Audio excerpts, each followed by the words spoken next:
Hi, my name is Matthew Bellisario. Welcome to yet another edition of Pivotal Artists, Pivotal Albums, and today it is going to be Johnny Cash, the first country music that I've made on these Pivotal Artists, Pivotal Albums. First country musician I ever seriously listened to was Johnny Cash. So I'm going to talk about that today because I grew up, of course, hearing country music on the radio in the 70s and the 80s.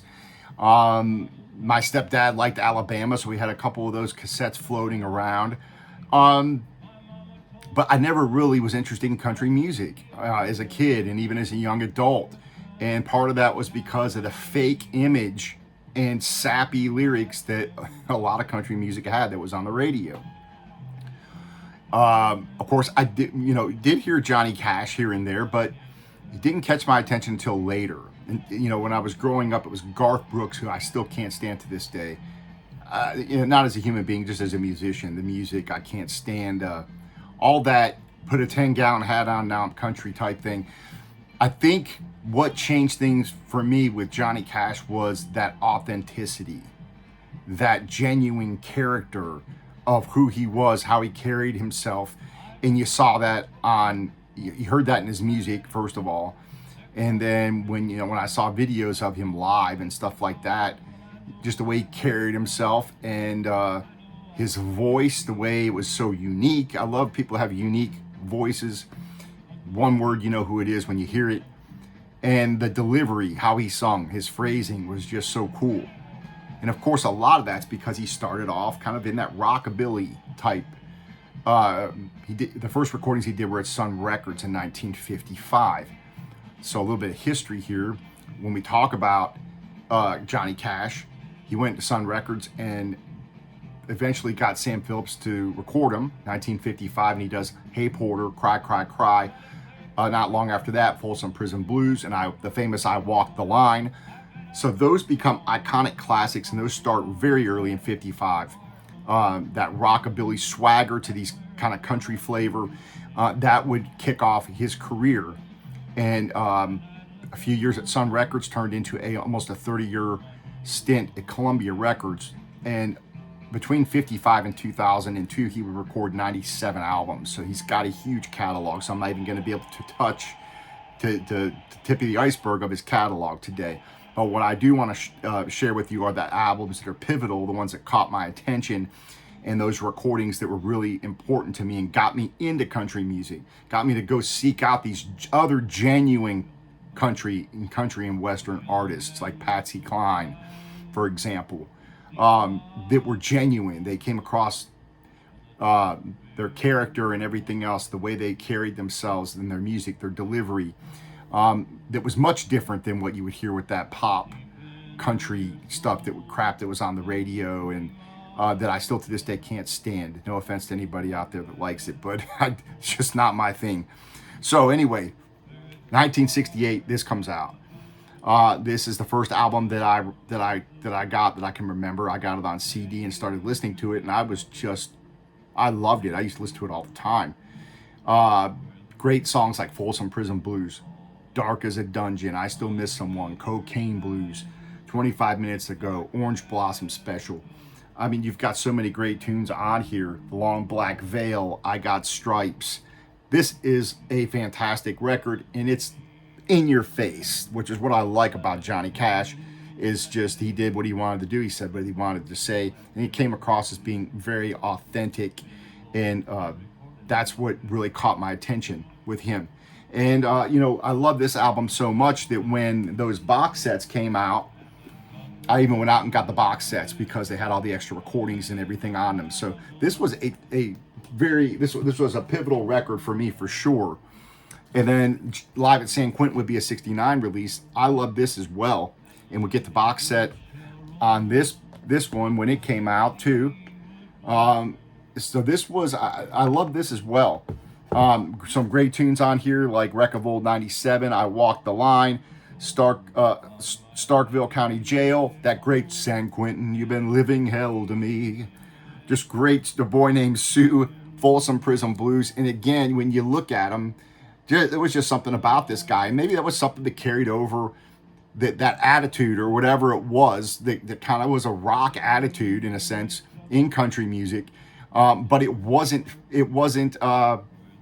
fake. It was taking and coming up with these great country tunes, but it had a swagger to them. And even when he did the gospel records and different things, they always had their own sound to them and that Cash sound. So, and some records are certainly better than others. There's some that I don't really care for that he did, but there out of those 97 albums, there's certainly a lot of fantastic records in there. The other album that would really catch me, and that, except for I'm going to get ready to get into these American recordings here in a minute, and I want to talk about those. But this album right here is a really crucial album for me. Of course, it has these classics on it like I Walk the Line, Folsom Prison Blues, Give My Love to Rose, Hey Porter, Understand Your Man, The Wreck of Old 97, and Big River. This is a fantastic record.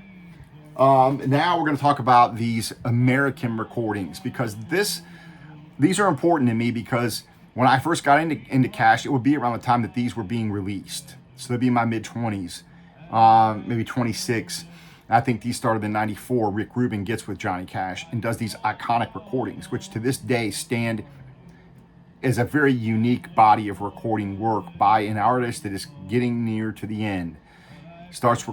Gets with Rick Rubin, starts recording these in 1994. Of course, Cash is gone by 2003.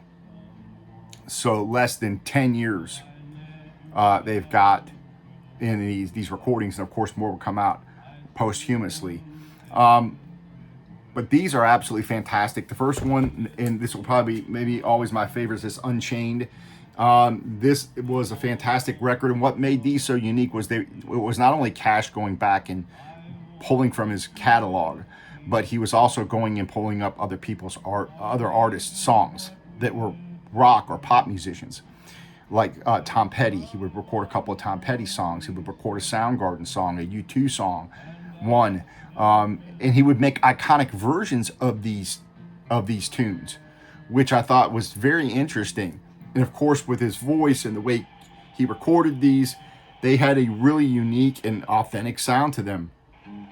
This album here being recorded in '96, I believe, and you've got great songs on here like Rusty Cage, which would be a Soundgarden song, but you've got Rowboat, Sea of Heartache, Kneeling, Drunkard's Plea, Tom Petty, Southern Accents, I Never Pick Cotton, Unchained, I've Been Everywhere.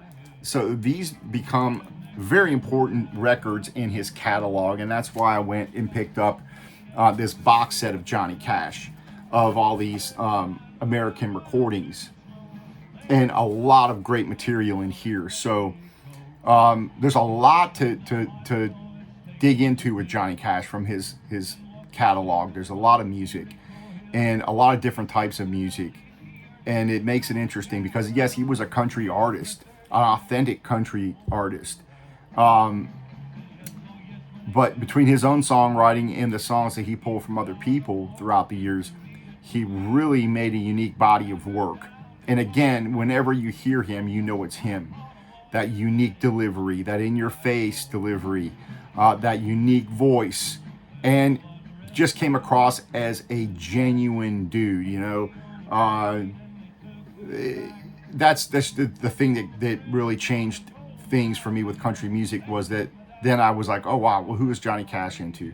Then what happens? Hank Williams, I'm getting Hank Williams Sr., Jimmy Rogers, all these great early country artists, and start going back into that roots country music, and then later on into Waylon Jennings and Patsy Cline and things like that. So he really opened up a door.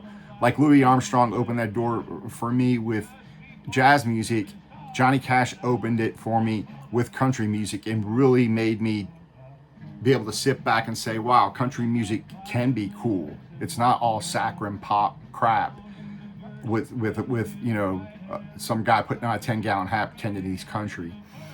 So that's all I've got for today.